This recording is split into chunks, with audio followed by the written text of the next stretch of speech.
काही नाही हो डॉक्टर चिटणीस, मला मलेरिया, डेंग्यू, हेपेटायटिस वगैरे काही झालेलं नाही.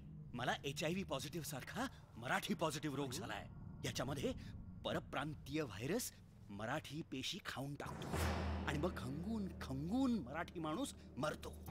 आणि यावर उपाय एकच, मराठी माणसानं मराठी माणसाशी संग करू नये. त्यांच्या मुलींनी पंजाब्याबरोबर पळून जाऊन लग्न करावं. मुलानं दाक्षिणात्य सून घरात आणावी. बायकोनं अमराठी शेजारात महिना 5,000ची भिशी खेळावी. मराठी माणसानं पाठीचा कणा इलॅस्टिकचा करून घ्यावा. घरादारात अजिबात मराठी बोलू नये. ऍफिडेव्हिट करून मराठी आडनाव बदलावं.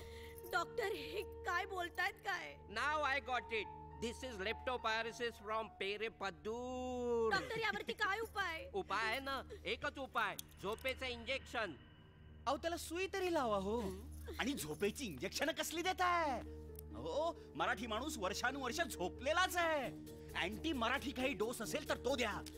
मराठी माणसाचा महाराष्ट्रीयन ताप उतरवणं ही आज काळाची गरज आहे. ताई, माई, अक्का, विचार करा पक्का. काय ह्यो अपमान मराठीचा? उचलायचं काय ह्याला? होय राय. काय बडबडताय? ना चाले. अरे ककडी, खो, बांगला ते, बांगला